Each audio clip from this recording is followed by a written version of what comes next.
Hello dear students, welcome to our online class. आज का जो टॉपिक है वो है यूनिवर्स, है ना। थ्योरी पार्ट में हम लोगों ने बहुत सारी चीजें पढ़ ली है बेटा। अब हम यहाँ पे पढ़ने जाएंगे एमसीक्यूज, जो भी आपके पेपर के लिए बहुत इंपॉर्टेंट एमसीक्यूज होंगे, उनको हम यहाँ पर लेके आए हैं। और ये हर एमसीक्यूज की सीरीज है ना।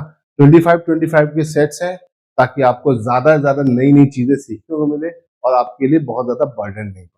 तो यूनिवर्स, ऑलरेडी यूनिवर्स के बारे में हमने बहुत कुछ पढ़ लिया बेटा। तो चलिए अब इसकी प्रैक्टिस करने का टाइम आ गया है। ठीक है, मेरे साथ आप भी इस पर नीचे कमेंट करते रहिएगा कि आंसर क्या होगा, है ना। और आप हर वीडियो को आराम से पॉज करके, हर क्वेश्चन को पॉज करके आराम से क्वेश्चन को देखिए और अपने आंसर दीजिए। ओके, तो चलिए शुरू करते हैं। पहला क्वेश्चन है ना, what is the approximate age of universe, है ना। तो बेटा यूनिवर्स जो हमारा है उसकी एज कितनी है, ठीक है। तो हमने बात किया था कि यूनिवर्स बहुत पुराना है ना। मतलब हमारे अर्थ से भी पुराना है ना। अर्थ की एज कितनी बेटा? अर्थ की एज तो आपकी 4.6 बिलियन है, लेकिन यूनिवर्स की एज कितनी बेटा? यूनिवर्स की एज है आपकी वी। वी मतलब 13.8 बिलियन ईयर्स, है ना। 13.8 बिलियन ईयर्स, ठीक है। अर्थ की एज कितनी है? 4.6। ये वाली किसकी एज थी बेटा? ये आपके अर्थ की एज थी। किसकी? अर्थ की। अर्थ की एज कितनी बेटा? 4.6। और हमारे यूनिवर्स की एज कितनी बेटा? क्या अप्रोक्सीमेट आप 14 बिलियन बोल सकते हो, है ना। तो ये याद रखिएगा, भूलिएगा नहीं, बहुत इंपॉर्टेंट है। चलो आगे बढ़ते हैं नेक्स्ट क्वेश्चन की तरफ। नेक्स्ट क्वेश्चन जो हमारा है, ठीक है, क्वेश्चन है the theory that describe the origin of universe, है ना। वो थ्योरी जो यूनिवर्स की ओरिजिन को डिस्क्राइब करे, उस थ्योरी का नाम आपको बताना है ना। Big bang theory, nebular set theory, solar nebula hypothesis, steady state theory. बेटा इन सारी थ्योरीज की अगर हम बात करते हैं, है ना, तो ये सारी थ्योरीज यूनिवर्स के डिस्क्रिप्शन को बताती है। बट कोई भी थ्योरी इनिशियली क्या होती है? वो होती है हाइपोथेसिस। क्या होती है बेटा? हाइपोथेसिस। तो इनिशियली ये सब हाइपोथेसिस है। अब कोई भी हाइपोथेसिस थ्योरी में कब कन्वर्ट होती है? जब उसमें बताए गए सारे पॉइंट्स को हम प्रूव कर दें, है ना। अब यहां पर क्या है, इन थ्योरीज में या इन हाइपोथेसिस में बहुत सारे पॉइंट्स है, ये सारी थ्योरीज है। बट बहुत ज्यादातर ये सब हाइपोथेसिस वाली थ्योरीज है, जिसकी वजह से इनमें से सारे के सारे अलग अलग साइंटिस्टों ने दी थी। बट इनमें से एक ही थ्योरी को हमने ओरिजिन ऑफ यूनिवर्स से जोड़ पाए हैं सही से, वो है बिग बैंग थ्योरी, है ना बेटा। बिग बैंग थ्योरी की अगर हम बात करें तो इसको दिया था जॉर्ज लेमेंटायर। जॉर्ज लेमेंटायर ने बिग बैंग थ्योरी दी थी, और इस बिग बैंग थ्योरी के तहत इन्होंने बताया था कि स्टार्टिंग में यूनिवर्स बहुत स्टडी था, और फिर अचानक से एक बड़ा सा धमाका हुआ, एक बैंग हुआ और दुनिया एक्सपेंड करने, है ना।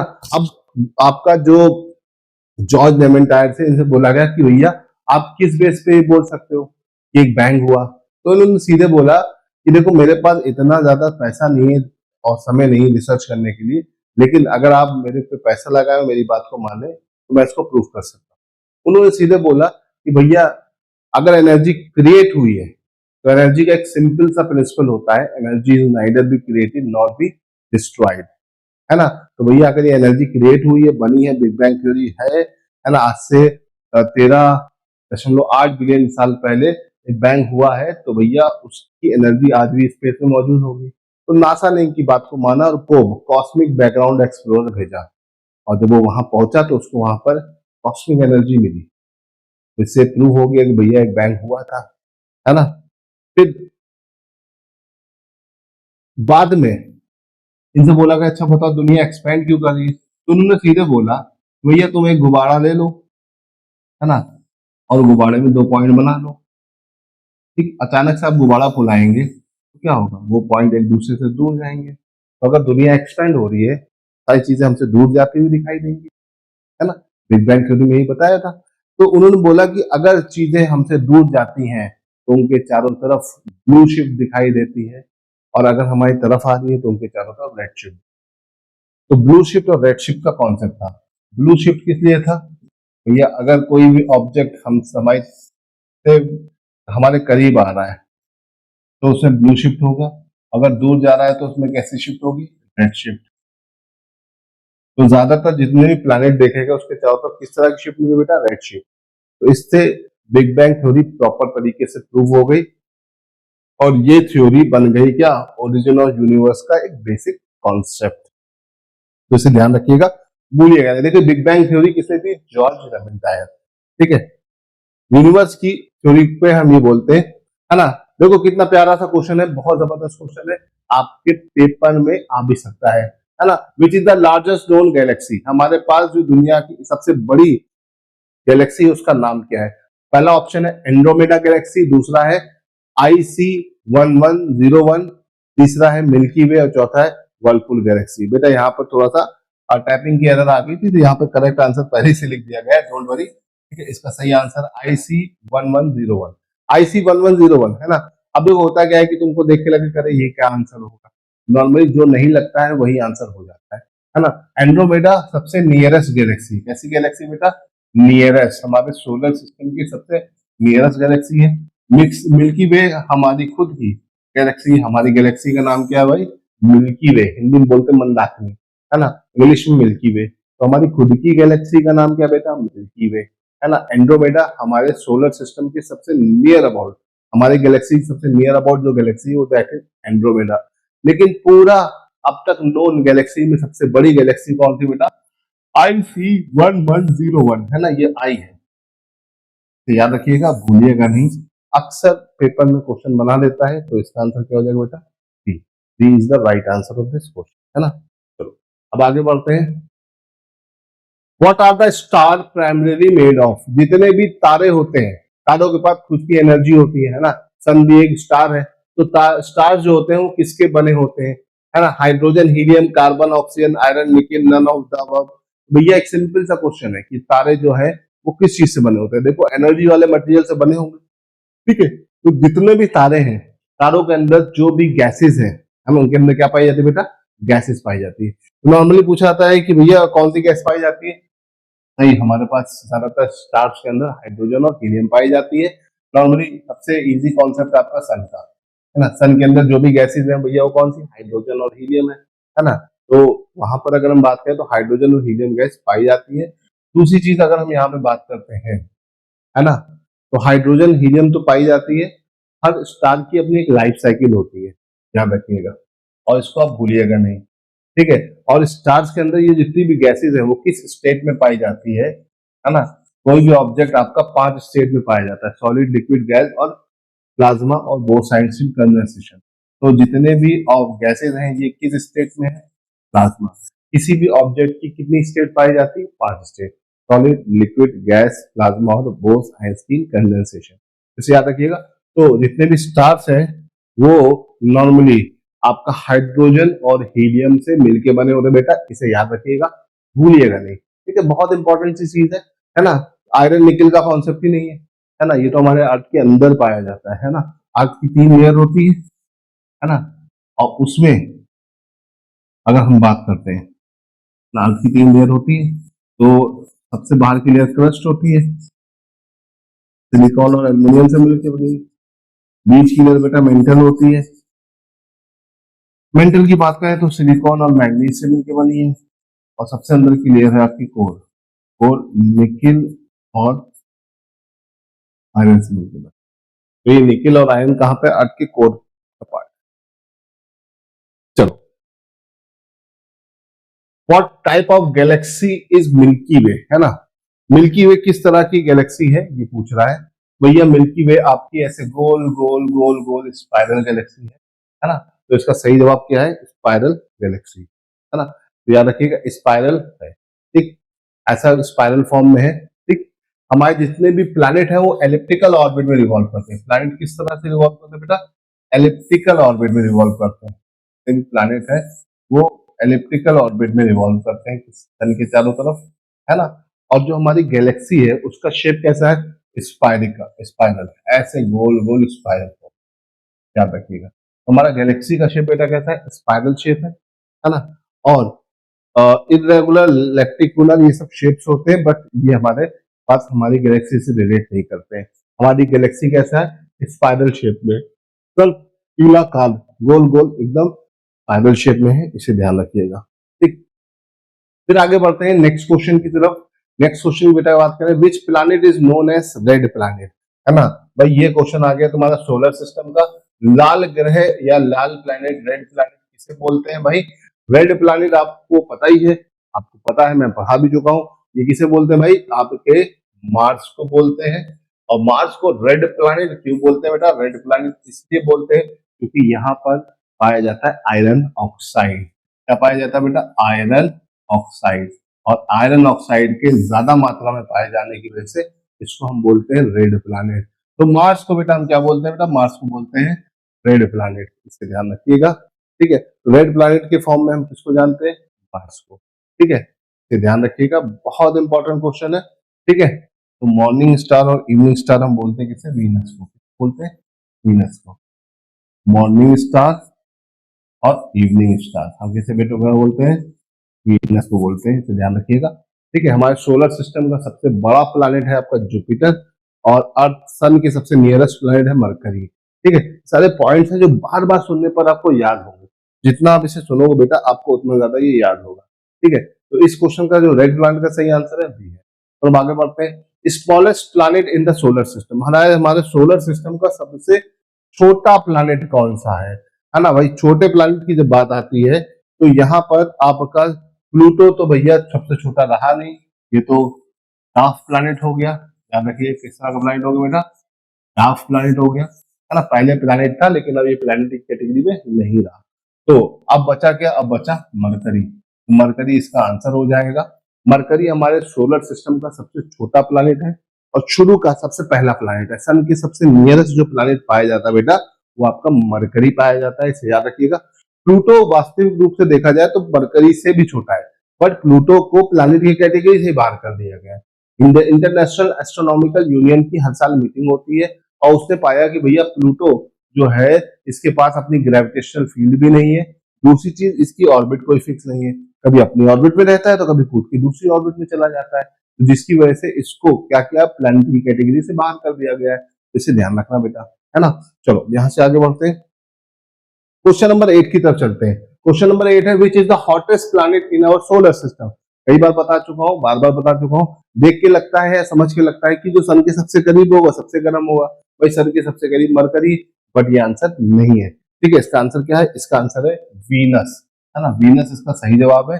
अब आप सोचे होंगे सर वीनस तो सन के दूसरे नंबर पे आता है, पहले नंबर पे तो मरकरी आता है, तो सबसे करीब जो सन के होगा वो सबसे गर्म होगा बेटा, लेकिन ये गलत है। क्यों? बिकॉज देखो, ध्यान देने वाली बात क्या है कि मरकरी हाँ सबसे करीब है, लेकिन वीनस की अगर हम बात करें तो वीनस के एटमॉस्फेयर में 90% से ज्यादा बेटा क्या पाया जाता है? 90% से भी ज्यादा कार्बन डाइऑक्साइड पाया जाता है। और कार्बन डाइऑक्साइड एक ऐसी गैस है जो अपने अंदर हीट को रिटेन करने की कैपेसिटी रखती है। भाई ये ग्रीन हाउस गैस है। ग्रीन हाउस गैस क्या करती है? अपने अंदर हीट को रिटेन कर लेती है। अचानक से कमरे में 20-25 लड़के भर जाए तो क्या होगा? कमरा गर्म हो जाएगा। क्यों गर्म हो जाता है? क्यों? हम लोग कार्बन डाइऑक्साइड रिलीज करते हैं और ये कार्बन डाइऑक्साइड ऊपर हवा में रुक जाता है। अब रुक गया तो बॉडी से निकलने वाली हीट को रिटेन करेगा और क्या करेगा? कमरे को गर्म करेगा। तो इसे ध्यान रखिएगा। हमारे सोलर सिस्टम का सबसे चमकदार और गर्म प्लैनेट कौन सा है? वीनस। वीनस इतना गर्म होता है इसीलिए खुली आंख से दिख जाता है, इसीलिए इसे हम बोलते हैं क्या? Pressure cooker planet. क्या बोलते हैं बेटा? Pressure cooker planet. Pressure cooker planet के नाम पे हम किसको जानते हैं भाई? वीनस को जानते हैं। भूलिएगा नहीं, सिंपल सा आसान से क्वेश्चन थे लेकिन बार बार आपको परेशान करते हैं। ठीक है, चलो आई थिंक कि वीनस वाला ये तो क्लियर हो गया। ठीक, आंसर क्या है? बी। आगे बढ़ते हैं, question number 9, the planet with the most moon is, है ना। वो प्लैनेट जिसके पास सबसे ज्यादा मून पाए जाते हैं, है ना। वो प्लैनेट जिसके पास सबसे ज्यादा मून पाए जाते हैं वो कौन सा है बेटा? वो है आपका, ठीक है। देखो एक टाइम था जुपिटर नंबर 1 पे था, लेकिन जुपिटर को पीछे करके सैटर्न नंबर 1 पे हो गया है ना। पुरानी किताबों में पुराना डेटा जो होगा वो आपको किसको आंसर बताएगा? जुपिटर को। लेकिन हम नए डेटा के साथ चलते हैं तो हम क्या बता रहे हैं? सैटर्न। ठीक है, सैटर्न या शनि सबसे ज्यादा इसके पास सैटेलाइट पाए जाते हैं, है ना। नेचुरल मून पाए जाते हैं। ठीक है, तो याद रखिएगा सबसे ज्यादा नेचुरल मून किसके पास है बेटा? सैटर्न के पास। सॉरी, ठीक है, सैटर्न के पास है। ठीक है, 90 प्लस है, याद रखिएगा। जुपिटर अब दूसरे नंबर पर है। ठीक है, सोलर सिस्टम में सबसे ज्यादा मून पाया जाता है सैटर्न के पास, देन जुपिटर के पास, यूरेनस, नेपच्यून, मार्स और अर्थ। अर्थ के पास एक ही है। और वीनस और मरकरी, है ना, Venus is equal to Mercury is equal to 0। Venus और मरकरी के पास एक भी क्या नहीं पाया जाता है, सैटेलाइट नहीं पाया जाता। ये पॉइंट्स हैं जो आपको ध्यान रखने हैं। चलो आगे बढ़ते हैं, अगले क्वेश्चन की तरफ चलते हैं। What is the main component of the sun, है ना, सूर्य हमारा एक तारा है। सन क्या है, सन हमारा एक स्टार है ना, क्या बेटा, स्टार है ना। और सन जो है इसके पास अपनी एनर्जी किससे आती है, हाइड्रोजन से। किससे आती है बेटा, हाइड्रोजन से, है ना, हीलियम। एंड जब हाइड्रोजन जलता है तो हीलियम में कन्वर्ट होता है। तो सन के अंदर जो भी हाइड्रोजन है वो किस में कन्वर्ट हो रहा है बेटा, हीलियम में। और सन के अंदर कौन सी रिएक्शन हो रही है, न्यूक्लियर फ्यूजन। कौन सी रिएक्शन हो रही है बेटा, न्यूक्लियर फ्यूजन, है ना। क्या हो रहा है, हाइड्रोजन के दो छोटे छोटे मॉलिक्यूल मिलकर हीलियम का एक भारी मॉलिक्यूल बनाता है। तो क्या करता है, लगातार सन को एनर्जी देता है। सन के अंदर हाइड्रोजन लगातार किस में कन्वर्ट हो रही है बेटा, हीलियम में हो रही है। तो हमारे सन का अगर मेन कंपोनेंट की बात करेंगे तो हाइड्रोजन है, क्योंकि हाइड्रोजन अभी ज्यादा है। धीरे धीरे करके जब हीलियम ज्यादा हो जाएगी सन खत्म होने लगेगा, ना सन की एनर्जी खत्म होने लगेगी। और जब सन की एनर्जी खत्म, अब जो दुनिया भी खत्म होने लगेगी, है ना। क्योंकि यहाँ पर जानने वाली चीज यही है कि भैया सबसे इंपॉर्टेंट हमारी गैस कौन सी है, हाइड्रोजन। सन के अंदर जो भी गैस है वो हाइड्रोजन है। और हाइड्रोजन किस फॉर्म में होती है, प्लाज्मा फॉर्म। ध्यान रखिएगा, आपके ब्लड में भी प्लाज्मा पाया जाता है, लेकिन वो प्लाज्मा और ये प्लाज्मा बिल्कुल अलग है। तो ध्यान रखिएगा, जितना आप ध्यान रखोगे उतना फायदे में रहोगे। ठीक है, ठीक है। What is a light year, है ना। लाइट ईयर किसकी यूनिट होती है भैया, लाइट ईयर, है ना। टाइम की, डिस्टेंस की, लाइट इंटेंसिटी की, इनमें से किसी की नहीं। भैया लाइट ईयर सुनते ही तुम्हें लगेगा भैया ये तो टाइम की होगी, है ना, ईयर लिखा हुआ है। But it is a unit of distance. इसकी यूनिट होती है बेटा, डिस्टेंस की, दूरी की, है ना, याद रखिएगा, डिस्टेंस की यूनिट होती है लाइट ईयर। कई बार पेपर में आया हुआ है, इसको भूलिएगा नहीं, इसको ध्यान रखिएगा, जितना आप ध्यान रखोगे उतना फाइन। ठीक है, चलो आगे बढ़ते हैं। क्वेश्चन नंबर 12, क्वेश्चन नंबर 12 की याद बात करें, कॉमेट्स टेल ऑलवेज पॉइंट्स, है ना। जितने भी कॉमेट्स होते हैं उनकी टेल किस तरफ होती है, toward the sun, away from the earth, toward the earth, randomly, है ना। तो ये अर्थ वाला ये सब तो होगा नहीं, है ना। इसका अगर हम आंसर की बात करेंगे बेटा तो इसका आंसर होगा अवे फ्रॉम द सन। जितने भी कॉमेट होती है उनकी पूंछ सन से दूर जाती हुई होती है। तो ये वाला पॉइंट एकदम सही है, इसे ध्यान रखिएगा। जितने भी कॉमेट्स हैं उनका जो टेल होती है वो अवे फ्रॉम द सन होती है, टुवर्ड द सन नहीं होती है, ध्यान रखिएगा।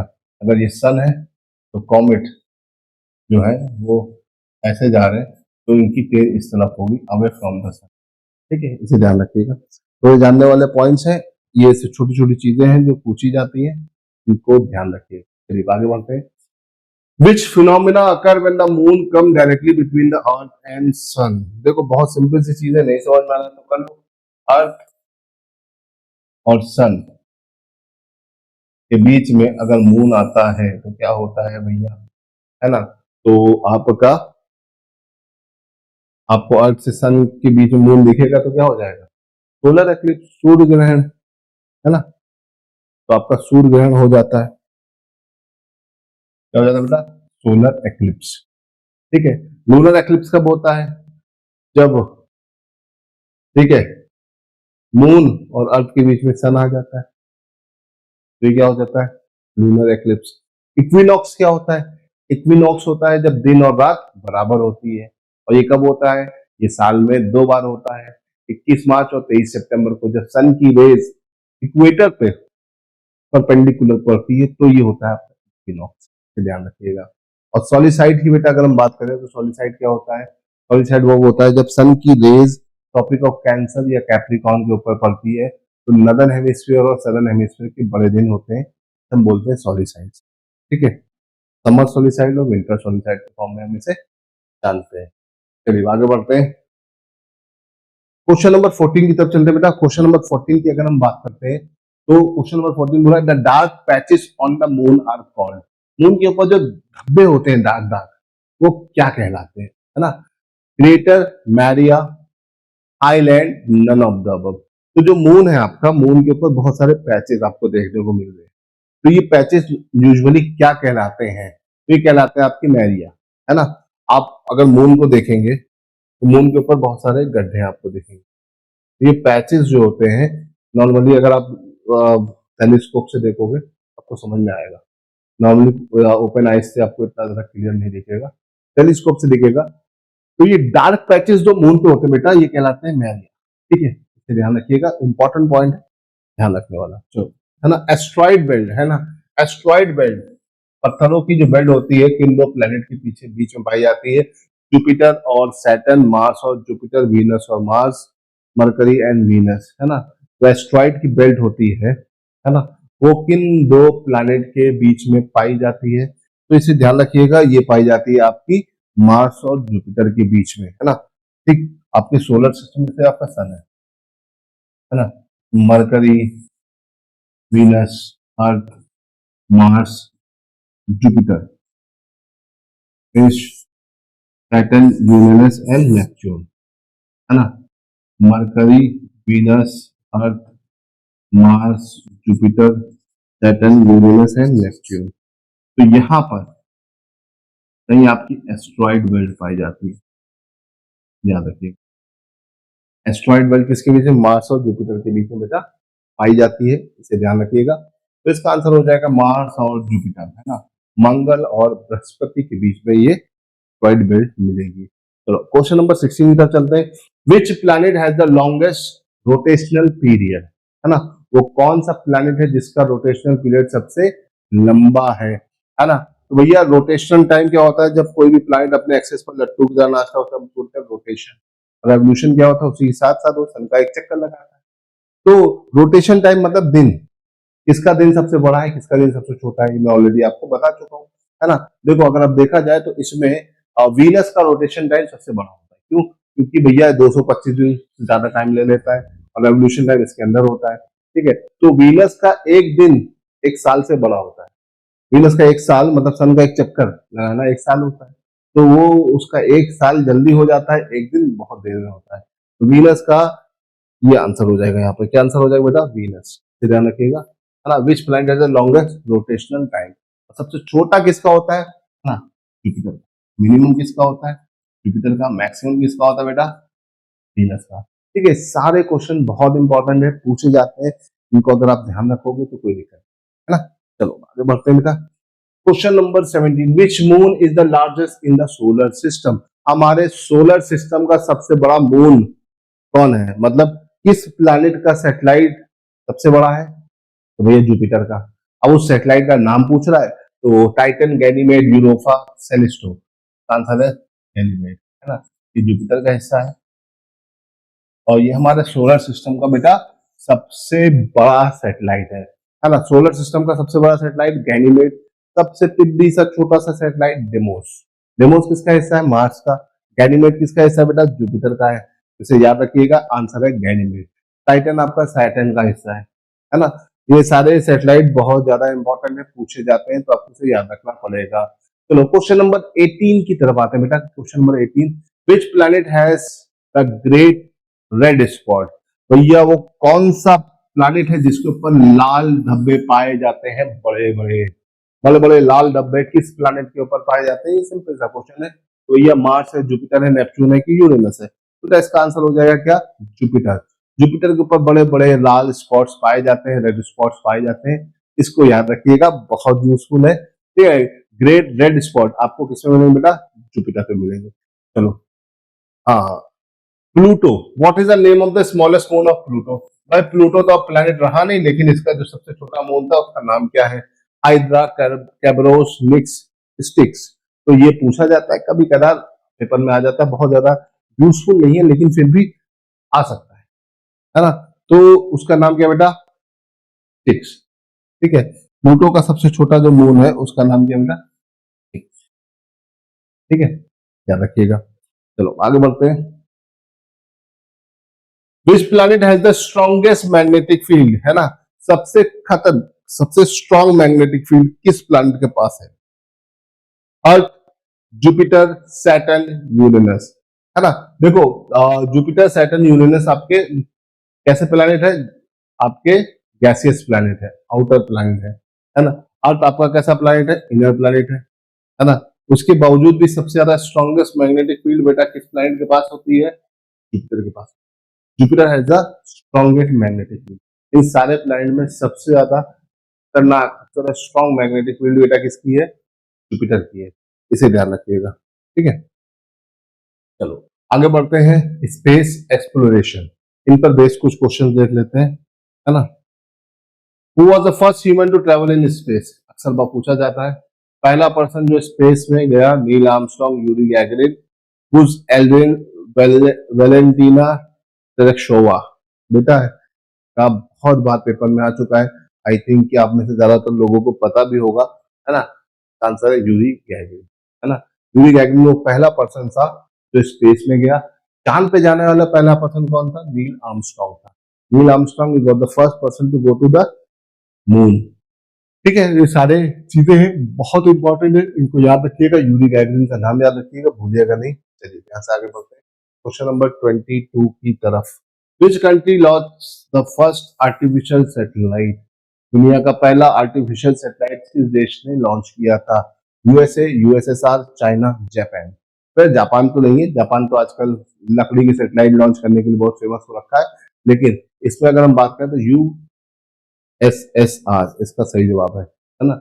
यूएसएसआर ने सबसे पहला आर्टिफिशियल सैटेलाइट भेजा था स्पेस में, है ना। तो स्पेस में भेजने वाला सबसे पहला आर्टिफिशियल सैटेलाइट किसका था, यूएसएसआर का।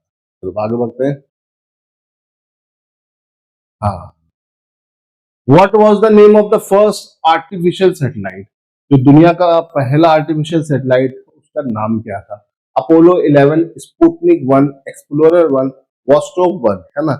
ये सब रशिया के ही सैटेलाइट्स है। पूछा भैया जो स्पेस में भेजे जाने वाला सबसे पहला सैटेलाइट था उसका नाम बता दीजिए, है ना, उसका नाम क्या होगा। तो इसका नाम क्या होगा बेटा, इसका नाम होगा स्पुतनिक। स्पुतनिक वो पहला आर्टिफिशियल सैटेलाइट था जो स्पेस में भेजा गया, इसे याद रखिएगा। बाद में ये सारे सब बात के हैं तो इसे ध्यान रखिएगा, है ना। स्पुतनिक पहला था, ठीक। चलो, Hubble space telescope launch by which space, Hubble space telescope बहुत ज्यादा न्यूज में है। पूछा जाता है कि भैया ये किस स्पेस एजेंसी ने इसे लॉन्च किया है, तो बताने की जरूरत नहीं है, इसरो तो अपने यहाँ की है। रॉसकॉस्मोस रशिया की स्पेस एजेंसी है, ईएसए यूरोप की है, जाक्सा जापान की है, नासा अमेरिका की है। बेटा इसका काम किसका है, ये नासा का, है ना। हबल स्पेस कहाँ का है, नासा का, है ना। रॉसकॉस्मोस बेटा कहाँ का है, ये आपका रशिया का है ना, स्पेस ऑर्गेनाइजेशन। इसरो कहाँ की है, अपने इंडिया की, Indian space research organisation. NASA USA की है, ये यूरोप की है ना। और एक आती जाक्सा, जाक्सा JAX, जाक्सा कहाँ का बेटा, जापान का स्पेस ऑर्गेनाइजेशन है। तो ये पूछा जाता है, अक्सर मैच करने को आ जाता है, आप कंफ्यूज हो जाते हो कि क्या आंसर होगा, तो इसमें कंफ्यूज बेटा बिल्कुल ना होना। चलिए आगे बढ़ते हैं question number 25। First human moon landing occurred in, है ना। सबसे पहला व्यक्ति जो मून पे गया बेटा वो कौन था, नील आर्मस्ट्रॉन्ग। नील आर्मस्ट्रॉन्ग गया था तो भैया वो मून पर लैंड किया था, तो किस ईयर में लैंड किया था, तो आपको ही बताना है। इन चारों में से क्या आंसर होगा, 1965, 1969, 1971, इन 1975, है ना। बहुत अच्छा क्वेश्चन है, पूछा जाता है, फैक्ट्स ही आपके पेपर में आते हैं। तो भैया नील आर्मस्ट्रॉन्ग कब गया था, 1969 पर मून पर लैंड किया था। बेटा कब लैंड किया था, 1969 में, इसे याद रखिए। कब लैंड किया, 1969। तो बेटा हमने ये देख लिया क्या, टॉप 25 क्वेश्चंस एकदम रैपिड फायर तरीके से हमारे साथ आपने आपने इसको डिस्कस भी कर लिया, ठीक है। हम कोशिश कर देंगे और इसी तरह के 25 क्वेश्चन आपके साथ डिस्कस करें, और 25-25 के सेट करके डिस्कशन जब करते हैं ना तो बहुत मजे से आपको समझ में आता है। चलिए आज के लिए बेटा इतना रहने देते हैं। थैंक यू सो मच, जय हिंद।